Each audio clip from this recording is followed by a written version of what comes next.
CBS Radio Mystery Theater presents...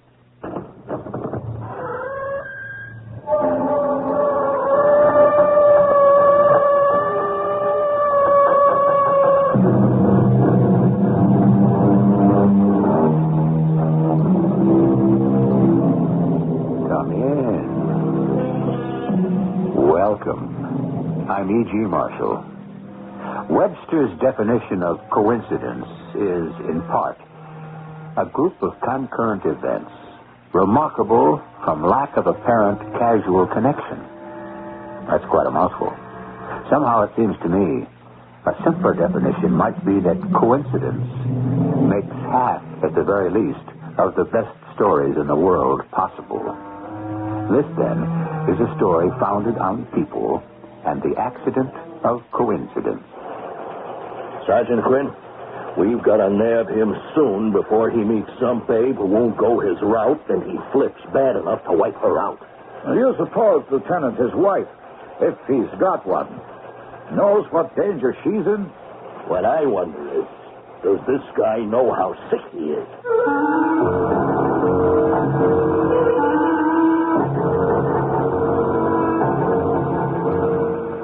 Our mystery drama, A Model Murderer, was written especially for the Mystery Theater by Ian Martin and stars Larry Haynes and Marion Seldes. It is sponsored in part by Buick Motor Division and Contact, the 12-hour cold capsule. I'll be back shortly with Act One.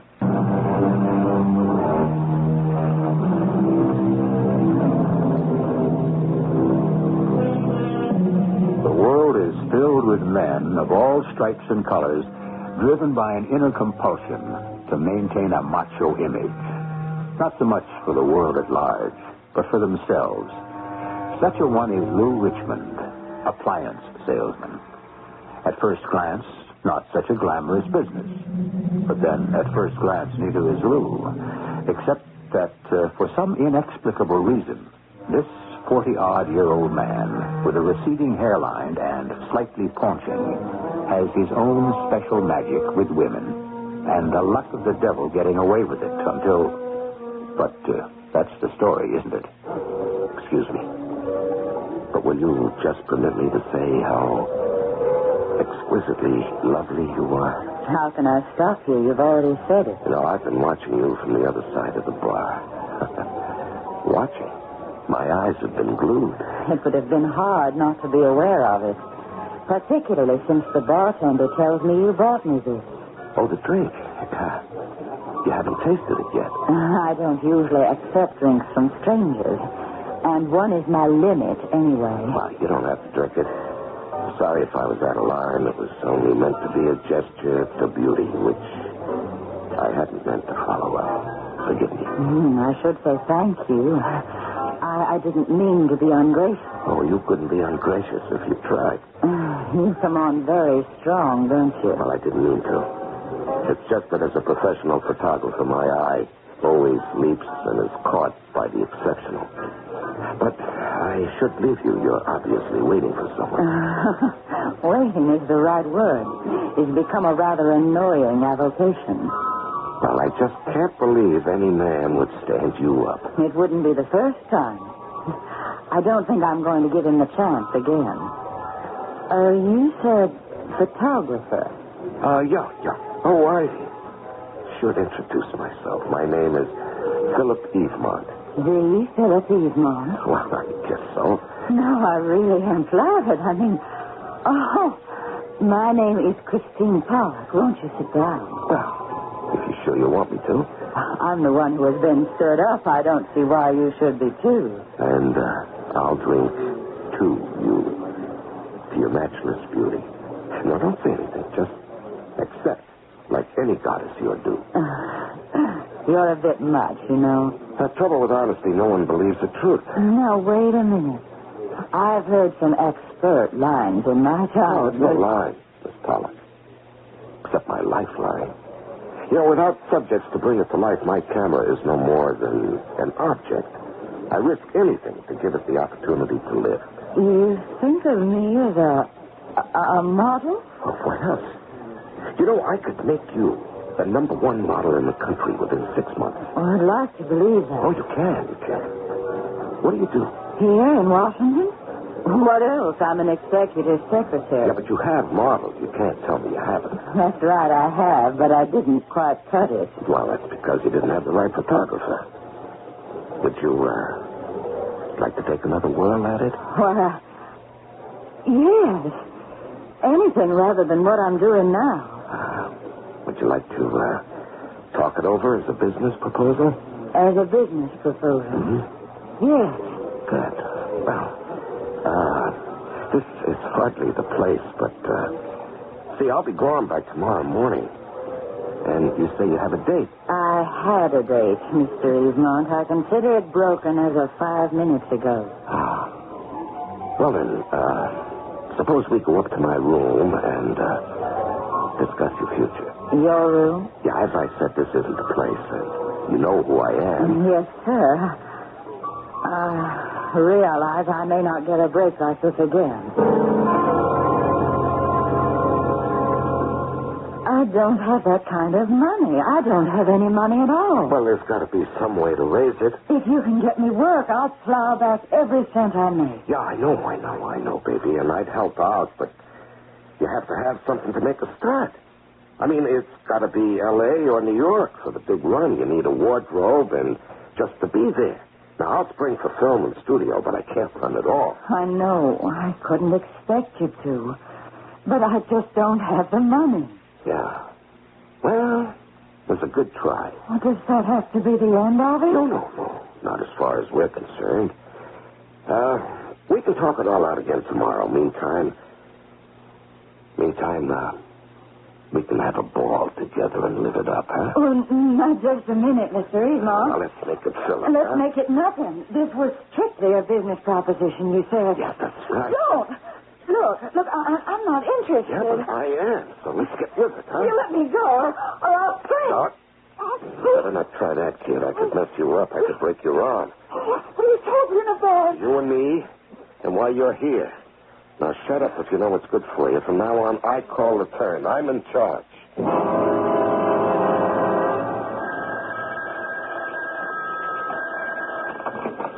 Yeah? Who? Oh, sure. Put him on. Hello. This is Lieutenant Matthews, 45th Precinct. Who's there? Detective Sergeant Bill Quinn, D.C. Police. I just wanted to cross-check with you in New York. It looks like we got Phil the Flash on the loose again down here. You sure, Sergeant? Well, Mike, Fitz is tired of operating. How much did he take this babe for? Oh, nothing in cash, but she got beat up pretty bad. Now, he's got to be nailed before he goes for something big. You get any further make on him? Same description, nothing new. I'm sending up all the proof by telex for cross-reference. How do you figure him, Mike? You think he's some kind of a kinky sex fiend?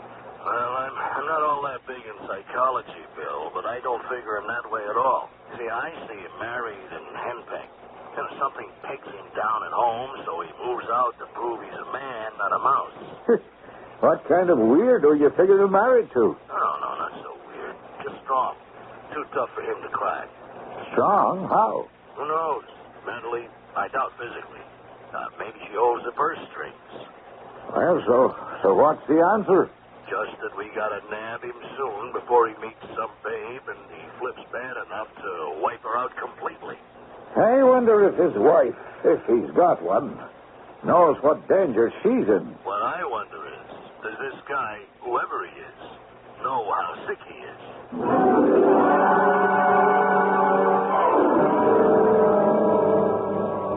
It's like a hobby with me, see? I mean, other guys go for antique cars or old stamps and like that. I go for women. Now, what's so bad about that?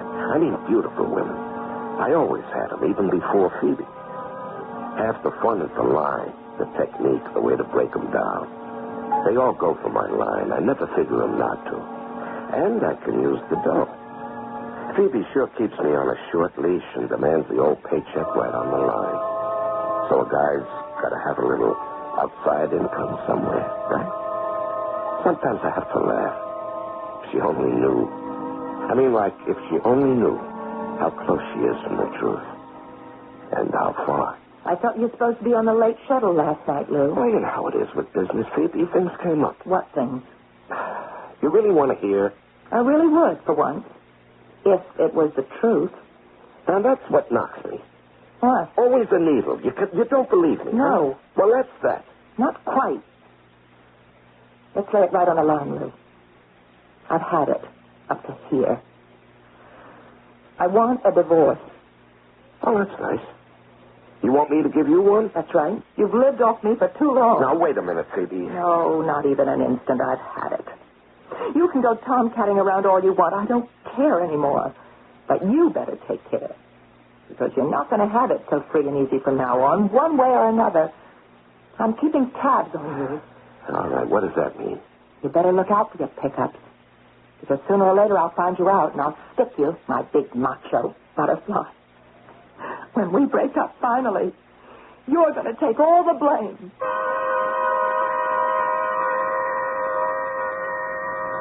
I didn't have any particular answer, except to coast. Phoebe is independently wealthy, and it's a wise man who knows which side his bread is buttered on. Except who could have figured Athena? Oh, that was the thing that blew everything 6 ways from nowhere. Athena, the goddess of justice.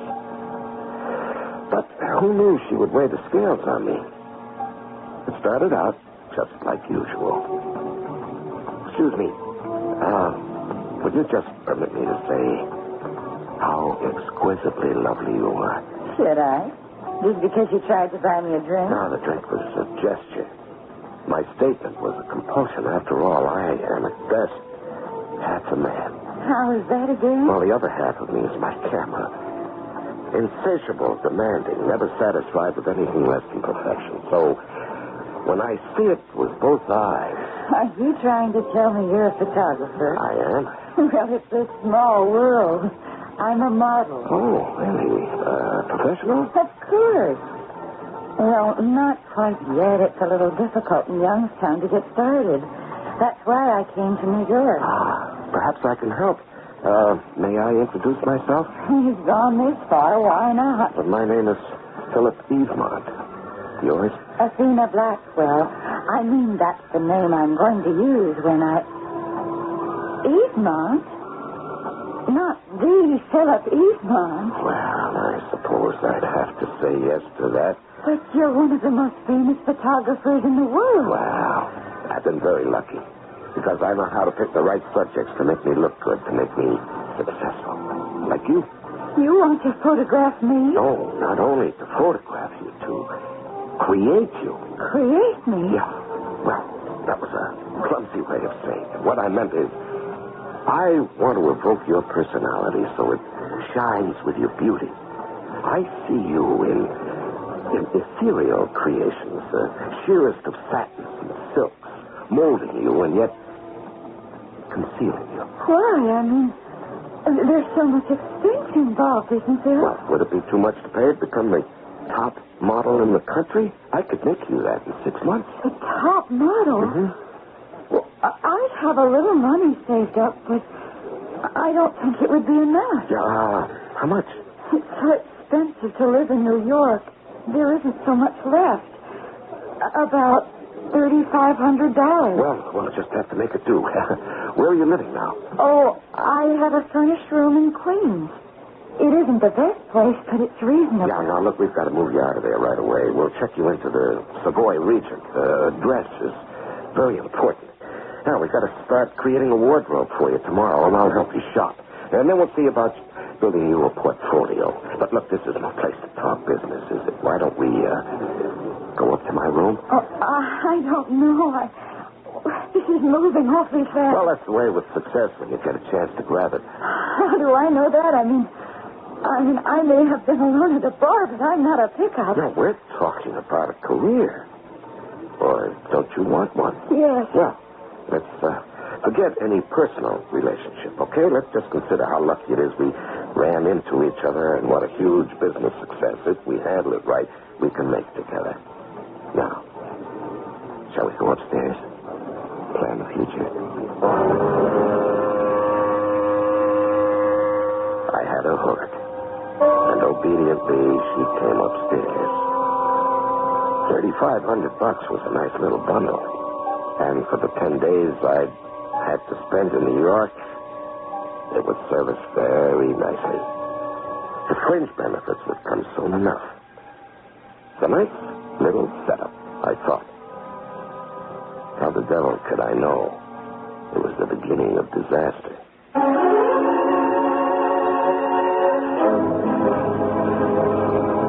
Oh, what a tangled web we weave when first we practice to deceive, said Sir Walter Scott. He might have had this whole affair in mind. For what has happened so far is simple compared to what is to come. And with those further revelations, I shall return shortly to bring you Act 2.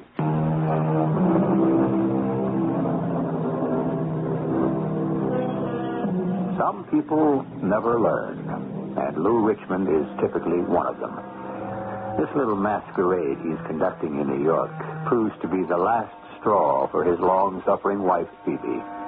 And the new chapter in his life story that he has opened may very well prove to be his last. And not only because his wife has decided to close the book on him. I just can't take it anymore, Dennis. So I'm going to lower the boom. I'm going to take your advice. Well, it's about time, sis. The only thing that gravels me is that it's going to be expensive. My own brother's going to run up legal fees on me? No, don't be silly. But your little brother, Dennis, can't afford to go skip-hopping around the country like the crumb you married. Well, his firm pays for that. Yeah, but they won't pay for me to keep tabs on him. They don't care what else he sells as long as he moves their merchandise. And the expense I'm talking about is private detectives. Oh, do we have to use those? I hate anybody else knowing any of my private business. Well, that's one of the things that heel Lou counts on. But if you want to nail him, it's the only way. Where is Charm Boy now? New York. You know where he's staying? No, he's careful never to let me know. Well, you can find out from the company he works for. I doubt it. They're all very buddy-buddy there, and word seems to be out if any of the little women call, clam up. Anyway, it's too late to catch him on this trip. He's due back tomorrow. Well, when's his next one? I don't know. Well, let me know the moment you do, and I'll get a detective agency on his tail. Damn good thing I didn't know what was going on back home in Cleveland with my old lady, because I was sure having enough trouble on my hands with this Dave Athena in New York. Like she acted dumb enough to have bells ringing in her head. The only trouble is, before she shelled out her dough, she wanted me to be listening to him, too. Plus, the entertainment tab was running up out of sight. And so far, that was all out of my pocket. Yes? Lola? What? What's the matter with you? Don't you recognize your own name? Yeah, of course. My mind was somewhere else for a moment. Tell me something, Phil. If I can. It's a bit late to be asking, but are you married? Me? Oh, you've got to be kidding. Oh, no, I'm not. Not one bit. Well, the answer is no, baby. And where do you live? Well, you know, a photographer's life on the go all the time. I got a pad in L.A., the hotel suite here in New York. In Europe, I sponge on friends who are happy to have me around. You know, Cannes, Antibes, London, Paris, wherever the smart people gravitate. You're so famous, I'm surprised that right here in New York, nobody yet has walked up to you and recognized you as the Philip Easton. Well, that's because I'm the man behind the camera. They see the women I've made the glamour queens, not me. Just as they'll remember you, not me. When I make your face known around the world. Sir? Yeah? You are going to make me a glamour queen, aren't you? Oh, you know it, Athena, honey. But when do we start making the pictures for my portfolio? Hey, first things first, huh? Now, we've got to get you settled at the right address, and we've got to build that wardrobe. The apartment deal's all set, and the couture place is holding all those clothes. When are we going to lock everything up? It's so much money. Almost all I have. Is that all that worries you? I'll call the coast tomorrow and have them transfer some of my funds. You mean you'd be willing to cover it all? Well, why not? After all, my interest in you is a little more than just professional. How much more? Well, Let's settle up here and go back to my hotel suite. I can explain so much better there. Oh, Phil, I want to believe you. I want to believe you so much. But what was that? When someone took a flashlight picture. Something for your scrapbook, a moment to remember. Practically instant results in less than 15 seconds. Well, who told you to snap it? Was it you, Athena? No, I had nothing. You can tear that up right now, flash gun Casey. Don't you want to see it first? No. Oh, Phil, please, can't we just look at it? There's a bell, warm as love. You make a nice couple. Oh, it is a good picture. Can't we have it? Oh, all right. Here. I'll get you changed, sir. Now, keep it and blow. Yes, sir. But give me that. Please don't tear it up. Okay. I'll shove it in my wallet. It's a nice picture, Phil. We do make a nice couple. Yeah. Come on, let's get out of here. My place. Where you can really relax.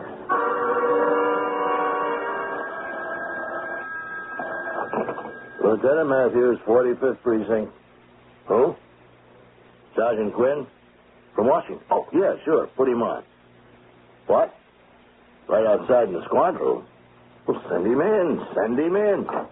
Oh, how do you like that? Speak of the devil. Bill Quinn? That's me, Lieutenant Matthews. Well, it's Mike to you. Come on in. Thanks, Mike. What brings you to New York? Oh, I ran a prisoner up to turn over to your headquarters downtown. Figured as long as I was here, I'd drop in and meet you in person. Well, that's great. Here, grab yourself a seat. Prisoner? Not our boy. Phil the Flash? No, more's the pity. We ran into a complete dead end on him. Yeah, I know. Funny thing, coincidence, you know. I was just going over his file. That's one reason I dropped by to meet you. That guy kind of niggles around in the back of my mind. You got anything new on him up here? No. He just seems to be laying low for a while. Maybe he ran out of gas or got the call. Oh, no, not this boy. He'll be back. He's like all of them. They get a good thing going, and they just got to run it into the ground. They never know when to quit. What's so good about it? He don't clean up that much. Well, he don't do so bad neither here. Let's see. We've collated everything we've been able to off the wires. Chicago 74, Iris Coliseo, $1,500, and aggravated assault. 75, Marion Shettle, $500, no other charges. 2 ladies in 76, another couple of grand, and one assault charge. Washington, you know the story. Oh, here, 7 separate complaints, civil and criminal. Add it all up, 17 separate females, and maybe a total of 35 to 40 grand. And these are only the ones who try to turn him in. Same line every time? Sure. Claims to be Philip Piedmont. Doesn't even look like him. This guy's maybe 5'11".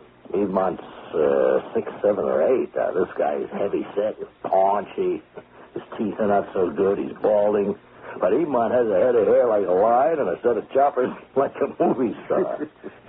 How did he get away with it? You're asking me, Bill? Well, it's a crazy world. Just the same, I'd like to pin him down. Yeah, so would I. Just one break, I ask, before it's too late. Too late? You mean before he gives up the scam? If I knew he'd give it up, I'd settle for that. You know what I told you over the phone? I'm afraid if he don't, it's going to back up somehow real big. Well, like how? Well, one of these dames is going to see the light and realize what a ride she's been taken for. And she might just get hold of something lethal like a gun or a knife. Put a couple of holes in him. Wouldn't you figure maybe he had it coming? Yeah, well, maybe.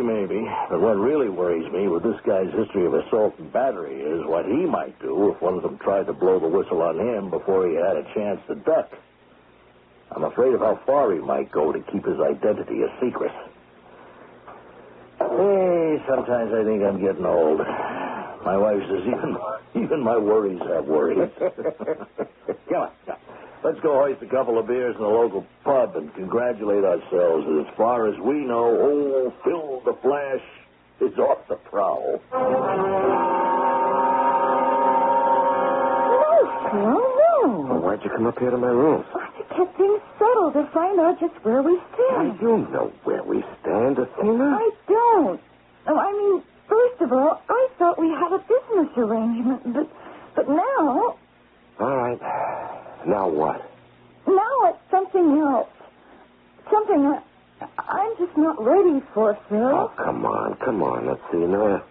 You've been building up to it all day since lunch, and dinner was the clincher. Now, why do you think I cut our night out short and brought you back here, huh? I thought at least it was to talk about my career first. You've been hinting at a lot more than that, not only tonight, but all week. You just don't understand me, Phil. I understand that you don't trust me any way at all. I never said that. If you mean the money, it's just that it's all I have. Everything seems so expensive, and it's also rushed. Now, you thought you'd just make a little play for me and see if maybe I wouldn't foot the bills, carry the ball all by myself.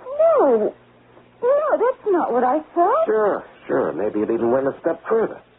You thought, why don't I go for the whole ball of wax, tie the sucker up completely, make him marry me so I got a real lock on him? Well, I didn't. I did no such Are you going to thing. tell me that wasn't what you were after tonight, making sure I was single, lining up a photographer to take a picture of us? I didn't order that picture. Or maybe you had. But what'd you think you could do? Hold me up for another little bundle to hide in your security blanket? I don't know what you mean. How could I hold you up for... Oh, I see. You lied. You are married. Well, that wouldn't make any difference to you. Nothing you could do about it anyway, since I was smart enough to pack the photo away in my wallet. All right, babe. The party's over. Out. So, it was all true. You were just using me, just trying to get money out of me by pretending that I could be... I'll bet you're not even Philippine smart at all. Okay, that's enough. Out. What? Wait, you're nothing but a cheap con man. I bet this isn't the first time you've done this sort of thing. I ought to report you to the police. And maybe I just will. Now, wait a minute. Not on your life. I've seen all I want. No, Phil. Whoever you are, let me go. Not until I get my wallet back. What are you talking about? Now, you know what. Don't try to act innocent. Now, give me that hand, Dad. I don't have your wallet. You put it on the high floor there. Yeah. Where is it now? I don't know. What are you doing? I'm looking for my wallet and that picture you thought you were so smart getting. You can see it's not in my pocketbook. All right. Where have you got it? I haven't got it. Have you gone crazy? I want that picture. I haven't got it. If you come any closer to me, I'll scream. Oh, no, you won't. You're going to keep your mouth shut. Keep away from me. Huh? Oh. I told you to keep it shut. No, Now, where is it? Ow! I haven't got it. You tricked me. I don't. Quiet. Just be quiet. Be quiet.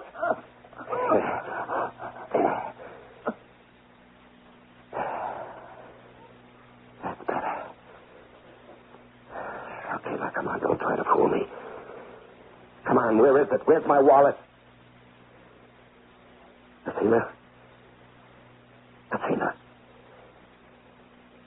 Oh, no. Oh, good Lord. I can't have. You can't be dead.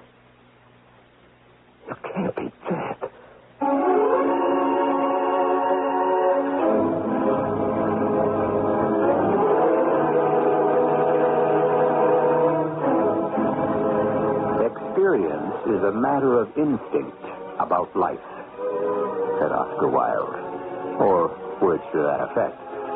No one is more experienced than a veteran police lieutenant, and Lieutenant Matthews' instinct was right. Lou Richmond has finally gone too far. But will he get away with it? We'll find that out when I return shortly with Act 3.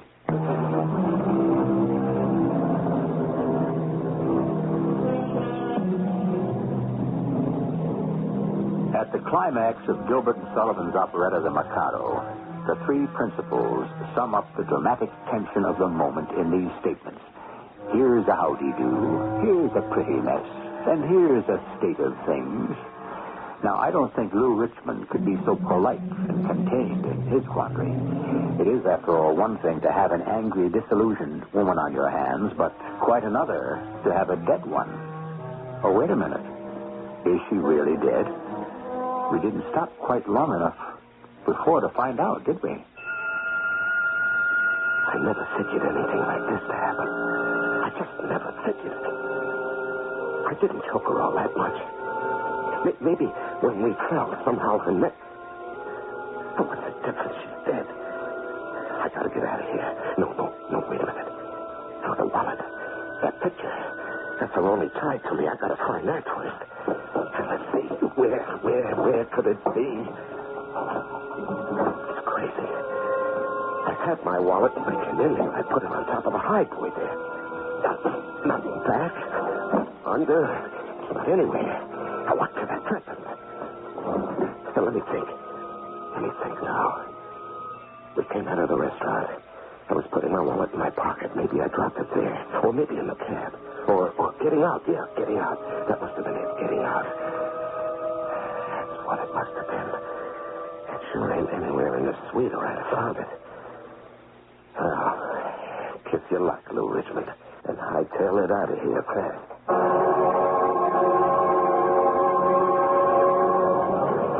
Shall I order the beers, Mike? No. Wait till I answer the phone. Lieutenant Matthews here. What? Where? Dead?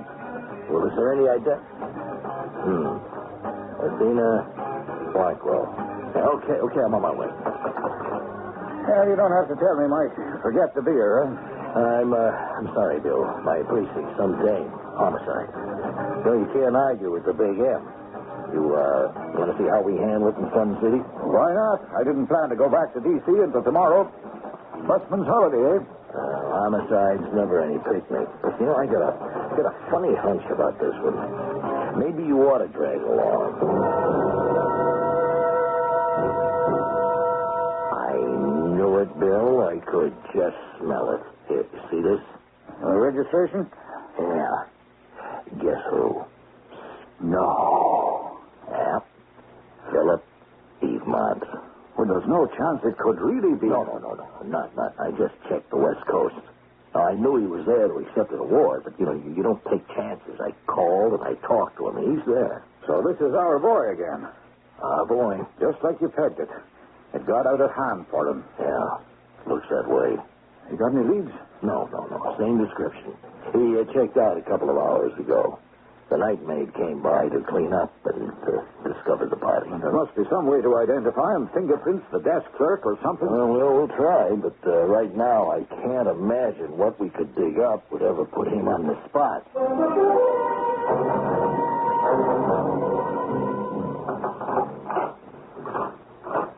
Who is it?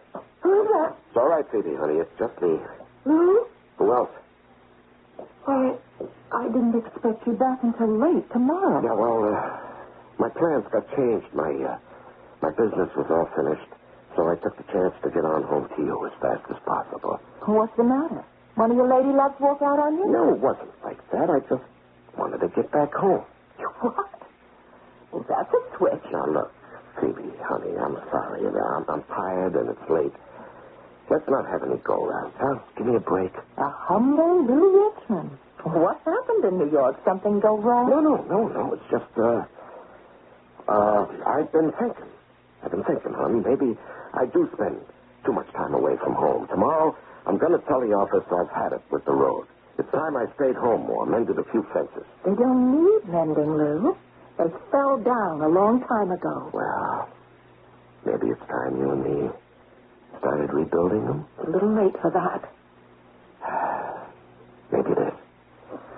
I guess we have to wait for tomorrow and the future to find out, huh? But tonight, I am so tired, honey. I'm good for nothing. I just want to hit the hay and maybe never wake up. I slept like I'd had knockout drops and woke up feeling not much better than if I had. I grabbed some OJ and left for the office. But first, I headed for the out-of-town newspaper stand to pick up the news and the Times. The story was in both of them. Buried in the right-hand bottom of the Times first page. Splashed all over the news with a picture of Athena they'd dug up somewhere. But only guesses about me. Nothing about the wallet. The The next day it was inside the Times, but still on page 2 of the news. No mention of the wallet. By the end of the week, the Times had forgotten it, and the news had a small squib that police had no clue. The wallet was gone, disappeared. My prayer had been answered. It's just that Lou's been so good to me the last few months, Dennis. Oh, come on, Phoebe. Now, look, if he has, there has to be a reason. That crumb Lou Richmond never stopped operating a day in his life.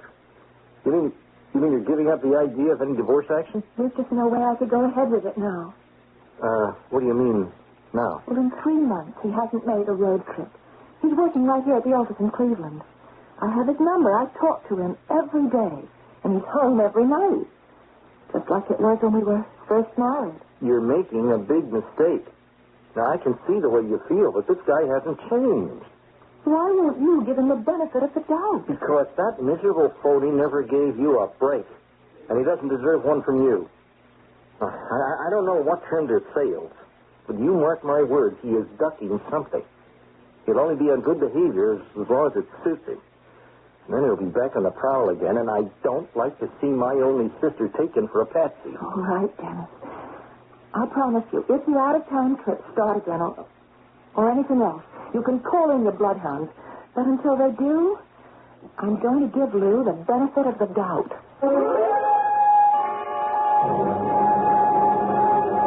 The next month really drove me up the wall. The office routine had me grinding my teeth. And all the forbidden women around me with their skirts blowing in the wind really chimed my bells. What was worst of all was Phoebe suddenly making dove's eyes at me again. So I made my decision. It was safe now. I'd gotten away with it. It was time to take the act on the road again. Sergeant Glynn? Speaking. Who's this? Your New York buddy, Lieutenant Matthews. Hey. Hi, Mike. What's doing? Where you calling from? Where else? New York. Don't tell me you got a break on our old friend Phil the Flash. No such luck. Matter of fact, there's been no action for nearly 6 months. Now, I was just sitting here cleaning up the files, and I pulled his. Nothing new at all, huh? Not from here. You think killing that girl really brought him up short? Yeah, it seems that way. Anyway, we got too much else on the books to keep this active. I'm going to have to bury our friend in the whole file. I hate to think of that bird getting away with murder. So do I. But what can I do without any evidence? If I can't find him, I can't move against him. You don't think sooner or later he'll pop up again? Between you and me, yes. Somewhere. Sometime. I just wish they hadn't ridden me off the case from upstairs, because my hunch is stronger than ever. What hunch? Remember I told you this boy was headed for big trouble to begin with? Well, now that he's committed murder and got away with it, one will get you 100. He's going to try it again. You're not going back on the road, Lou. I got to. The office insists. Then quit your job. I can't do that. Why not? I have more than enough money for both of us. You've always half lived off me anyway. Well, I'll tell you one thing. It'll never be all the way. I'm not quitting, and I'm going back on the road. Dennis was right. You haven't changed. You just can't wait to get back to chasing again where it's safe. Well, you're not going to get away with it. Now, what are you talking about? You go back on the road, and I'm going to have a private detective on your heels wherever you go. You so much as look at any other woman, and he'll have the goods on you, and I'll divorce you so fast and clean, you'll be wiped out. So that was it. She meant every word she said. And I knew right at that moment that Phoebe had to go. I'd gotten away with it once. I could do it again. It was just a matter of figuring out how. But Phoebe was as good as dead. No way anyone could stop me. And that's when the roof fell in. Answer the door, will you? Who is it? How do I know? Police, open up. Police? Come on, open up. We know you're in there, Richmond. And don't try anything. The house is surrounded. What is it, Lou? What is it? Well, I don't know. I just don't know. Well, we better find out. No, don't. We've got to, Lou. Excuse me, madam. Detective Archer, Cleveland Police. No, don't you move, Richmond. We got you covered. All right, put the cuffs on him. Handcuffs? What are you doing? Are you, Mrs. Richmond? Yes? I'm sorry, but we're arresting your husband. What's the charge? Suspicion of murder. Oh. How did you know? Lieutenant Matthews here from New York will tell you that.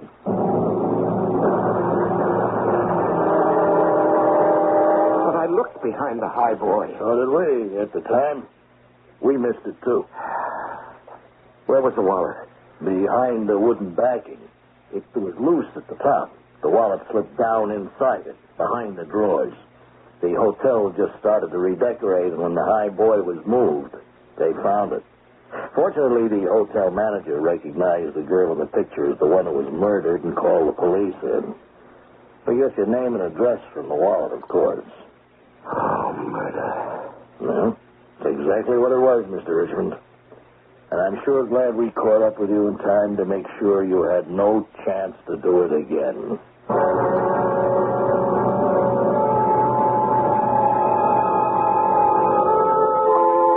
Coincidence. As I said in the beginning, if it weren't for coincidence, half the best stories in the world would never have happened. A picture taken at the wrong time, a damaged highboy, a lost wallet, and a hotel's decision to redecorate. If it hadn't been for all of them, Lou Richmond might have gotten away with murder as easily as he did with his impersonation of the famous photographer. I'll be back shortly.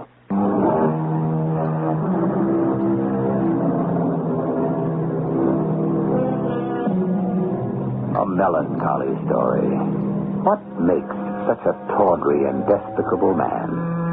Perhaps all of us must share the blame a little. Day after day, the newspapers chronicle stories of human beings like you and me taken in by the flimsiest of schemes. Why? How? Who doesn't, in his heart of hearts, dream of being rich or famous or powerful? Of all the 7 deadly sins, greed is the most insidious. But of course, you and I will never be taken in. Or will we? Our cast included Larry Haynes, Marion Seldes, Catherine Byers, Earl Hammond, and Ian Martin. The entire production was under the direction of Hyman Brown. This is E.G. Marshall inviting you to return to our Mystery Theater for another adventure in the macabre. Until next time, pleasant dreams.